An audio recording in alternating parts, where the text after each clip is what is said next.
Welcome to HortTube. My name is Jim Putnam. In this video, I'm going to announce the 3 winners for the plantsbymail.com gift cards. Also announcing a new giveaway for 3 Pro Pluggers. Not sponsored by Pro Plugger in any way, shape, or form. It's just a small company that makes a good tool. And I found a lot of uses for this over the years, and I think you guys might as well. One of the things I'm using it for today, I'm starting to lay the stone out for this sidewalk that goes right here where this turf is. And I've got some really good turf here that I want to use to plug in some holes in the other part of the lawn. I think Holly's peed some out here.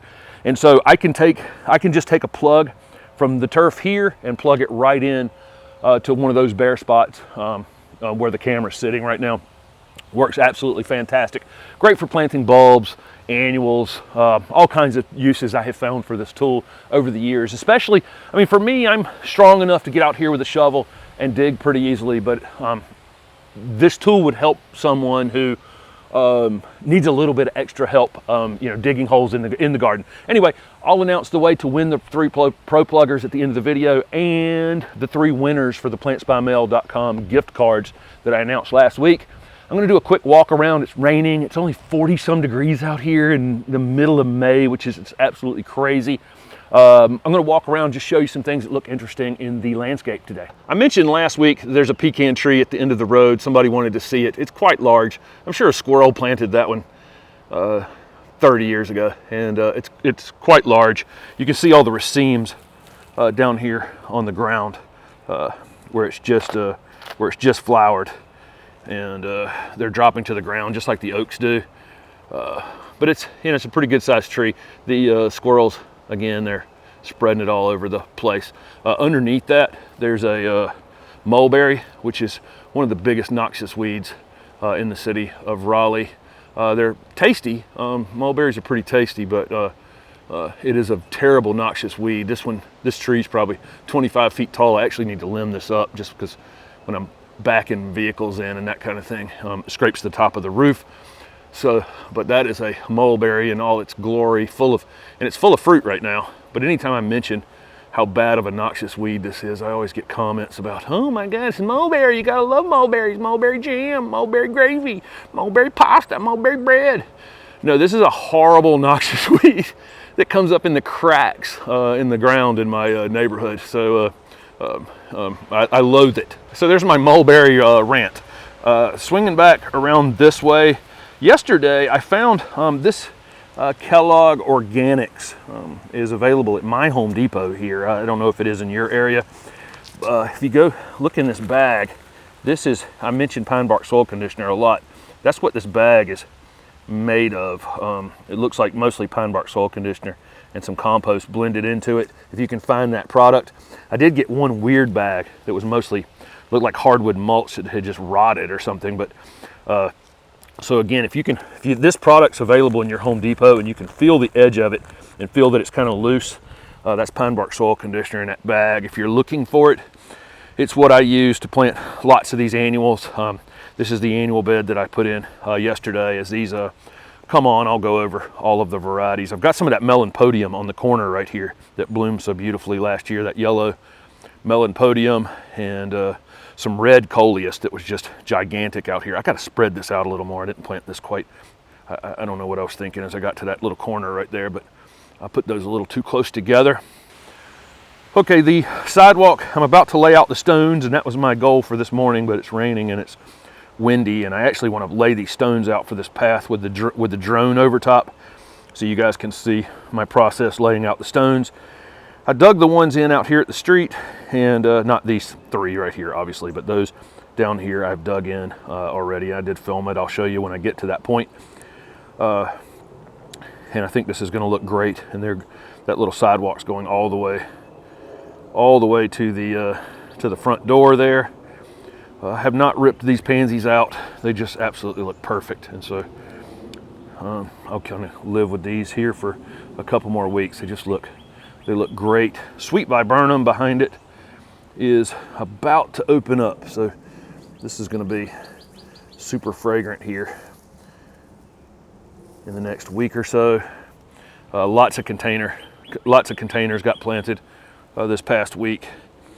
And everything I think I've put out here so far is alive and rooting in, and it'll be a week or two here before these perennials start to really take off. I've got a Spirea that's starting to open up some color right here, and it's loaded up with buds. This one right here has just stayed the same size as when it went in the ground, but the other two have taken off. Again, it's just one of those normal things. When this one right here finishes flowering, I'm going to cut it a little bit and just kind of make it wait for these other two to catch up. Not an unusual thing for newly planted plants to have one or two race ahead of the others. Oakleaf hydrangea starting to put on some color. This little dwarf one, perfect plant for this spot. I really love that thing. And then I want to show you one other thing. For those of you in the north, this won't be unusual. Your Helleborus have been, probably bloom well into May, but I have never had, it's been so cool this spring that I still have a Hellebore in full bloom. It's really, really unusual. So checking out the backyard. I'm going to do the pruning video tomorrow as soon as the rain is past. I'm going to get that lower pedal pruned and trees limbed up and all kinds of stuff. You guys will see that video. I know I said I would have it last week. I've had just a couple rainy days slow me down on that project, but that is the first thing I'm going to do as soon as this weather passes today. Mentioned these containers in yesterday's container planting video that it's time to get them under control a little bit. Also used this variegated Vinca, and I took cuttings of it last year, so I just have it winter over winter. It's it can stay in a pot just like it is right here, and then this you can take pieces of this. I can probably stick these directly in the soil and just have them root in a new container, but I don't let this stuff onto the ground. This variegated Vinca it'll take over the world, even at the risk of it laying over outside that container right now. Just laying on the ground, it can eventually root in, and then it's really honestly just a weed. I know lots of people love it, lots of people will disagree with that, but I don't want anything in my yard that I have to stay on top of that much. The variegated Solomon seal in this container is so much more showy than it is in the ground. Having that soil from that really rich soil from the container has made the variegation so much more vibrant.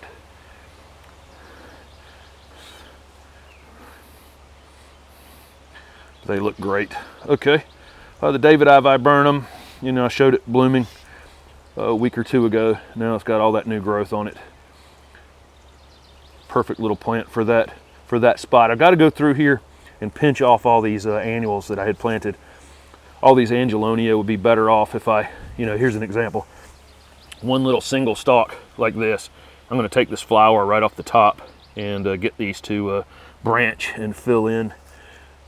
They'll do it on their own anyway, but it's much faster if you just go ahead and take that flower spike off and let it fill in. I like how this little space is coming together. I think I mentioned that last week. The cracked container. The gold sedum will flower, and it's up to you whether or not you just want to take the flowers off.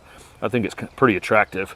Once these start to fade, I'll cut this down. I'll just cut it right in half down to the ground. Right now it's probably 4 or 5 inches off the ground. I'll cut it down to about 2-3 inches high. It'll fill right back in. But begonias in the pot are about to take off. I also have to put some flower fertilizer on all the newly planted flowering things. All of the Agapanthus are looking great. Azaleas are done. This first round of azalea flowers on the encores are done. I'll probably go through here. This one's a little taller than the other 4 that are here. Are a little wider too. I'll probably go and shape that one up a little bit in that pruning video tomorrow. Pentas are starting to flower here. Again, I'll probably take these first flowers off of these for the same reason, just to get them to branch out. I'd rather them concentrating on being branched out and blooming heavily later in the summer. Here's the dear Dolores hydrangea. Lots of small flowers on it. Again, it's the first year in the ground. Nothing is going to do what you think it's going to do the first year. I'm loving how many flower buds there are on it, how many flower clusters there are on it, but these are definitely not as big as they will be in the future. And I'm seeing this a lot around my neighborhood. I don't know if it's because it got dry, for a few weeks as these were forming, and that's the reason they seem a little smaller. The clusters seem a little smaller. Container planting video from yesterday, if you didn't see it, lots of new containers got planted. Here's a salvia that's coming back from last year. That's that black and blue salvia. That's a pretty aggressive one. That thing will get 4 or 5 feet tall, but bloom like crazy all summer. One thing I haven't shown, I've got a native Viburnum nudum here, and it's about to flower. This is a super interesting plant because I bought this as a 4-inch cup last year. It was only maybe 4 inches tall when I planted it, and it's already 3 feet. It's already 3 feet tall. But this is a native Viburnum. I can't wait for those flowers to open. I'll show you when they do. Tokyo Tower Chionanthus. That's just a perfect tree for my little 2/10 of an acre lot. Upright and narrow. The Japanese maples looking great. Of course, in the spring you can't miss with a Japanese maple. And then the Redbud is leaned over from the wind here right this minute. But somebody called it Cousin It the other day, but and I think that's a good name for it. Maybe that'll be the name we'll call it from now on, the Cousin It Redbud. Other annuals that I've put in this last week, all looking pretty good. Somebody asked for an update on the peonies that were divided in the peony dividing or transplanting video from last year. They're all here. I probably mentioned it a couple times at this point, but I always tell people to reference these weekly videos for updates on old videos. But all these peonies have been great. They're not blooming as much as they will next year because they were new divisions, but and even these, I dug up, divided, and transplanted peonies over here. Then the spot where I had dug them up from, I didn't get it all, and those came up this spring, and so I just transplanted those two over here. So without making another video. But next year, there'll be lots more flowers. There were flowers. They're spent at this point. Again, those of you in the north, your peonies are probably just getting started or haven't gotten started, and ours are almost done here in Raleigh, North Carolina, Zone 7B. I really love this ruby Camellia sasanqua. The shape of that thing is awesome. Just that wide spreading habit. This is October Magic Ruby. It's a reddish flower, but I really, really like the habit of that plant. That is so different than any other Camellia sasanqua that you're gonna see. A couple more things. I did plant the container on the side of the shed here. Didn't talk about it, but I used these winged begonias. This is an interesting little spot here because you see my fertilizer shelf is in the inside there. The rest of this area over here, the sun actually comes in and just absolutely cooks this area through here, okay?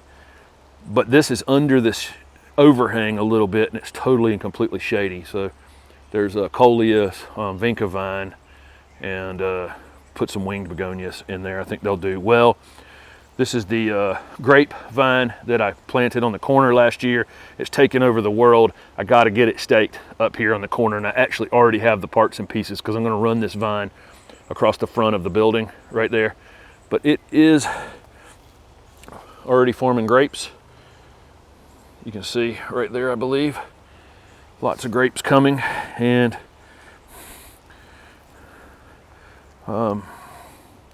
red rose starting to flower. Rosemary looking good, and I showed this Salvia officinalis yesterday, blooming. I love the flowers on this herb.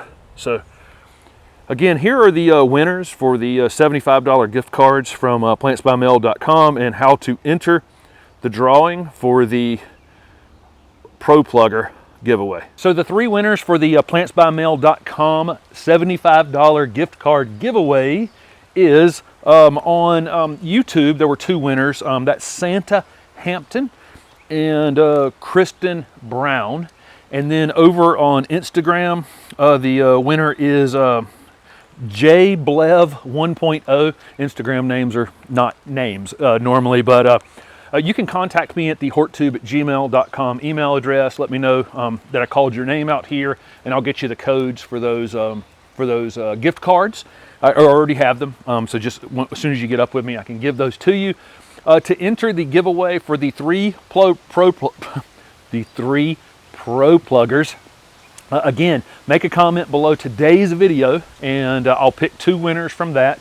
Then go over to Instagram at HortTube and look for today's photo, which will be that Redbud next to Cousin It, and make a comment below that for a third chance to win a pro plugger. And next week on the landscape update video, I'll draw the names for those winners, and I'm going to announce a local giveaway next week for some banana shrubs.